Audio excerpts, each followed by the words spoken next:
Bonjour à tous, bienvenue pour ce nouveau numéro d'HP Hour, le numéro 83.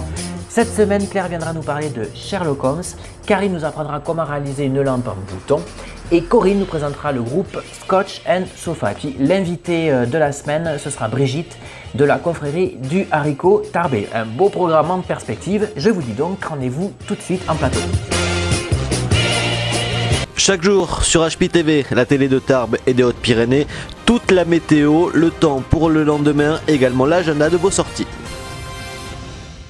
Et on se retrouve donc en plateau pour démarrer cette émission, ce numéro 83. Et tout de suite, je vous demande d'accueillir avec moi notre amie Claire. Bonjour Claire, Claire qui vient nous parler aujourd'hui, on va parler de Sherlock Holmes. Voilà, on va parler de Sherlock Holmes. Donc cette année, pour changer un peu, je vais parler de certains personnages fictifs ou réels. Et donc on va commencer par Sherlock Holmes. Donc Sherlock Holmes n'existe pas, je tiens à le préciser. C'est pas un personnage réel, donc c'est vraiment quelqu'un qui a été... Voilà, qui a été inventé par... Moi je crois que c'était un personnage qui avait inspiré...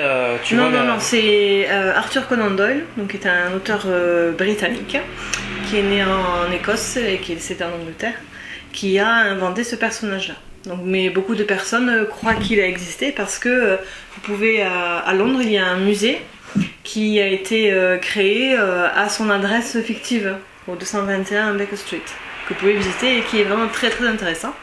Parce que quand vous rentrez, en fait, vous êtes vraiment dans une maison de l'époque. Et donc Sherlock Holmes est un détective. Il y en a plusieurs représentations. Il y a eu beaucoup de films qui ont été faits déjà au début du XXe siècle et puis très récemment aussi. Le dernier film, c'est avec Robert Downey Jr., voilà, qui est un peu punchy, c'est une version costaud de Sherlock Holmes. Et après, vous avez aussi des séries qui sont tirées de l'histoire de Sherlock Holmes, qui sont aussi pas mal faites, surtout la série Sherlock, qui est faite par la BBC, qui a été diffusée sur France 4 et France 2. Qui est avec un acteur qui joue très très bien. Et l'histoire de Sherlock Holmes a été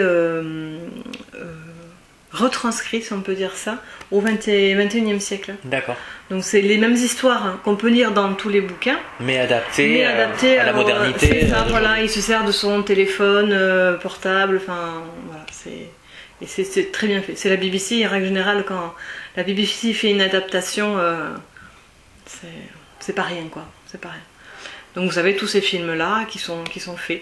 Et après, parmi les livres que vous pouvez lire, parce que c'est bien aussi de lire, parmi les histoires les plus connues, vous avez Une étude en rouge, qui est très connue, Le Signe des Quatre, c'est parmi les premiers romans qui ont été faits sur Sherlock Holmes. Le Chien des Baskerville, aussi, qui est très connu, qui se passe dans la Lande en Angleterre. Quand vous allez dans le musée de Sherlock Holmes, vous pouvez vous vêtir de la casquette de Sherlock Holmes. Il se trouve où le musée ? Alors, à Londres, au 21 Baker Street. D'accord. Ouais, c'est vraiment très, très représentatif d'une certaine époque de l'Angleterre. Eh bien, merci Claire de nous en avoir appris un peu plus et puis de nous avoir permis de redécouvrir ce personnage, et à la semaine prochaine. Ça marche. Et on retrouve tout de suite mon amie Corinne pour sa chronique, vous savez, CD et artistes locaux ou pas d'ailleurs, hein. On va voir cette semaine, hein. Régionaux, oui, cette semaine bien. Aussi. Exactement. Super. De qui s'agit-il ? Alors il s'agit de Scotch & Sofa, Ok. donc, qui est un duo montpelliérain. Voilà, et je vais vous présenter leur dernier album qui s'appelle Ailleurs. C'est pour ça que la semaine dernière, je vous disais que je vous amènerais ailleurs. Tout en restant ici. Voilà. Donc pourquoi je vous parle de Scotch & Sofa, qui ne sont pas vraiment des artistes locaux, mais on les connaît quand même chez nous, puisqu'ils ont remporté le Pic d'Or en 2012, qui était déjà l'année de la sortie de leur premier album, par petits bouts. Alors vous voyez, bon, ils ont pris le temps de travailler, 4 années se sont écoulées. Ils ont été invités par des artistes de renom à faire leur première partie, par exemple Bernard Lavillier ou Zaz, hein, aussi, qui les a beaucoup soutenus dernièrement. Donc ce nouvel album, ils ont aussi fait la bande son d'un film qui s'appelle Enquête de sens, peut-être que vous connaissez, qui parle d'écologie parce que c'est un sujet qui leur tient à cœur. Ils sont engagés beaucoup dans tout ce qui est respect de la terre et des hommes, et ils en parlent beaucoup dans cet album. ailleurs, donc, qui est très chanson française, mais pop, voire même électropop. Ils ont beaucoup évolué par rapport à leur premier album et à ce qu'ils faisaient il y a quelques années. Donc c'est un disque qui est quand même très varié, avec de très jolis textes, ils ont de bons auteurs, c'est très poétique, c'est léger, c'est touchant aussi parce qu'ils parlent beaucoup des relations humaines, des relations de couple également, surtout dans la chanson qui s'intitule Ailleurs, où Chloé parle des difficultés qui peuvent exister parfois dans les relations au sein d'un couple et des velléités que chacun peut avoir par moment et souvent à tort. Quand on se dit que l'herbe est toujours plus verte ailleurs. Bon, je cite le... Oui, ça c'est ce que tu nous dis. Bon. Alors bon, donc ce duo est composé de Chloé Monin et Romain Preuss, qui travaillent ensemble maintenant, je pense, depuis une bonne dizaine d'années, mais également ils ont toujours des invités prestigieux avec lesquels ils travaillent. Donc je vous le disais, sur le précédent album, il y avait eu Oxmo Puccino, donc notamment un duo magnifique. Alors cette fois-ci, il y a Fabien Boeuf, Bertrand Soulier et Brazuc, donc qui vraiment ne font que rajouter à leur propre talent, parce qu'il y a vraiment des textes, des musiques superbes. Donc voilà, je vous invite à découvrir l'univers de Scotch et Sofa, qui est vraiment tout à fait charmant et qui n'est pas dénué de sens, sous fond toujours de légèreté. Vraiment, c'est très plaisant. Alors je n'ai pas de date à vous annoncer pour le moment dans la région. Mais on les communiquera quand elles arriveront. Ils ont une page Facebook? Oui, bien sûr, Scotch et Sofa. Donc ça s'affiche. Voilà, un site internet. Bonne écoute et à très bientôt. Merci beaucoup Corinne, et on te retrouve très prochainement pour une nouvelle chronique. Ben, j'espère. On verra. Et tout de suite on accueille notre invitée de la semaine, Brigitte, qui vient nous parler de la confrérie du haricot Tarbé. Bonjour Brigitte. Bonjour. Alors, la première question que tout le monde se pose, c'est qu'est-ce que la confrérie du haricot Tarbé? Qu'est-ce qu'une confrérie en général d'ailleurs, pour les gens qui nous regardent? Alors, confrérie signifie le rassemblement d'êtres qui sont unis par un lien fraternel. Nous, notre lien, il est gastronomique, vous l'aurez bien connu. La confrérie existe depuis, alors la confrérie du haricot Tarbé existe depuis 1992. Elle a été créée par Jean-Claude Palmade lorsqu'il était président de l'Office du tourisme de Tarbes. Et il voulait absolument que le haricot soit reconnu, donc il a créé cette confrérie. Et c'est Jean-Pierre Dubarry qui en était président jusqu'en 2013. D'accord. Donc de 92 à 2013. Et 2013, j'ai pris sa succession. Donc je suis le grand maître, puisque c'est très protocolaire. Ouais. On appelle le président le grand maître, le chancelier. Et alors justement, quel est le protocole? Quelles sont les... Alors je sais pas si c'est des conditions d'accès, de nomination, comment ça se passe pour rejoindre cette confrérie en fait? Quels sont les critères entre guillemets? Alors, la confrérie du haricot Tarbé est composée de 29 membres. D'accord. Donc, déjà 26 membres, pardon. Donc, les personnes qui veulent en faire partie, mais qui œuvrent pour promouvoir ce produit, puisque nous sommes les ambassadeurs de ce produit, donc demandent au grand maître de bien vouloir accéder à cette instance. D'accord, il y a une demande officielle, voilà, donc ça se passe sous forme de courrier ou c'est voilà, ça? Tout à fait, D'accord. sous forme de courrier, puis après c'est décidé entre les membres si on peut rentrer ou on ne peut pas rentrer. D'accord. Donc voilà, nous sommes 26 membres, mais les statuts n'en prévoient pas plus. C'est une D'accord. loi de 1909. D'accord, oui, donc c'est un format associatif. Voilà, tout à fait. D'accord. Et alors, vous disiez, on est les ambassadeurs, donc du coup, quel est le travail de représentation ou de défense du haricot Tarbé qui est fait? Comment ça se passe concrètement? C'est une représentation, je sais pas moi, à l'étranger ou dans notre région? Enfin, qu'est-ce qui est fait pour défendre ce haricot Tarbé? Alors, il y a des rassemblements dans chaque confrérie, parce qu'il y a énormément de confréries dans le monde et en France. Il y a des rassemblements. Ces rassemblements s'appellent des chapitres, où sont invités toutes les confréries, amis et ceux qui veulent y participer. Nous, notre confrérie notre chapitre est le 25 septembre, donc lors de Terroir. Nous recevons des confréries amies. Il y a un défilé et tous les week-ends, puisque nous sommes à 45 participations à des confréries amies.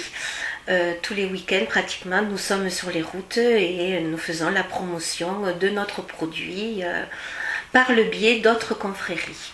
D'accord. Donc c'est un échange, en fait, eux aussi font leur promotion. Voilà, tout à fait. D'accord. Alors bon, on va très loin, hein, on va jusqu'en Espagne, on va en Belgique, on va à Tours. Moi je pense à nos amis, à la confrérie du Nougat de Tours, je pense au vin d'Anjou, je pense à nos amis aussi basques avec le tiuro de Cibourg, le piment d'Espelette, la garbure d'Angloy, qui utilise d'ailleurs du haricot tarbé. Alors évidemment, j'oublie pas, hein, puisque je suis moi-même intronisée là, je n'oublie pas le porc noir de Bigorre, Oui, absolument. L'oignon de Trébons. Voilà, il y a aussi le vin du Madiran, il y a le veau comme un joie, voilà, je n'oublie pas évidemment. Oui, donc il y a vraiment, ça on ne le sait pas forcément, mais il y a tout un tas de confréries en fait qui existent. Voilà, tout un tas de confréries. Et lors de notre chapitre, donc, on reçoit les confréries voisines, mais on intronise. Alors, qu'est-ce que ça veut dire? Vous allez me dire, introniser. Donc, en fait, il y a des impétrants. Les impétrants, c'est les personnes que l'on reconnaît et que l'on autorise par le biais d'une décoration ou par le biais d'un diplôme de parler de notre produit et de valoriser notre produit. Et l'intronisation est le fait de les autoriser. Voilà, de les autoriser. Donc ça se fait lors de nos chapitres. Donc on leur remet un diplôme et on leur remet une médaille, la médaille de la confrérie, qui d'ailleurs a été façonnée et créée par un maître sculpteur, Monsieur Lacoste de Sénéac, qui les fait en bronze, donc une belle médaille. Et on intronise, on en est à plus de 312, à ce jour 312 intronisations, alors que ce soit dans le monde politique, dans le monde culturel, sportif, etc. Je pense à Miguel Indurain, à Laurent Fignon, Laurent Fignon, n'oubliez pas à chaque fois, lors des reportages du Tour de France, de faire un petit clin d'œil au porc noir aussi, mais au haricot tarbé. D'accord, oui, donc c'est ça, c'est que toutes ces personnes intronisées sont chargées de faire la promotion et de défendre le haricot tarbé. Voilà, et on essaie de trouver des personnalités puis qui sont connues et reconnues et qui peuvent parler. D'accord, donc n'hésitez pas si vous êtes intéressé. En tout cas, on en aura appris un peu plus aujourd'hui grâce à vous sur la confrérie du haricot tarbé. Et puis nous, on va tout de suite retrouver Karine pour une nouvelle rubrique. Salut Karine. Salut. Comment ça va? Eh bien ça va très bien, toujours aussi sympathique ce petit atelier. Alors qu'est-ce qu'on va faire cette semaine? Alors on va faire quelque chose de très simple. Et pour ça on va avoir besoin d'un pied de lampe. Très bien. D'un abat-jour. D'un pistolet à colle. Le fameux pistolet à colle. Et des boutons qu'on a récupérés dans les tiroirs de chez Mamie. D'accord. Voilà. Et donc avec ces boutons nous allons décorer l'abat-jour. Ok. Alors moi j'ai des boutons noirs, blancs, gris, mais avec des boutons de couleur, c'est très sympa aussi. Dans les tiroirs à Mamie, il n'y en avait pas, ce qui est bien dommage. Donc on branche notre pistolet à colle, on le laisse chauffer, on fait très très attention. Oui, parce que surtout si on l'utilise avec des enfants. Enfin, voilà. Et nous allons mettre un petit point de colle sur les boutons, que nous allons ensuite coller sur l'abat-jour de façon... Et on répète l'opération plusieurs fois. Voilà, on colle et on essaye de faire quelque chose de sympa. Pour une fois que Steve travaille, c'est extraordinaire, j'adore. Hein? Et voilà un petit dernier. Tu as pas mal travaillé quand même, pour une fois. Faut avouer, je participe parce que c'est pas souvent. C'est vrai. Et donc nous allons placer notre petit abat-jour sur notre pied de lampe que nous avons récupéré, bien sûr. Oui, Nous l'avons tout pas est de la acheté. récup. Non, Yes. jamais. On n'achète rien, ou le moins possible, pour vraiment retravailler la récup. Et voilà. Voilà, une petite lampe sympa, rapide à effectuer et pas chère du tout. Voilà, tout à fait. Merci beaucoup Karine, on te retrouve Avec la plaisir. semaine prochaine pour Bien une nouvelle création. On vous souhaite de passer une bonne semaine à tous et on se retrouve la semaine prochaine avec de nouvelles chroniqueuses et un nouvel invité. Salut. Salut.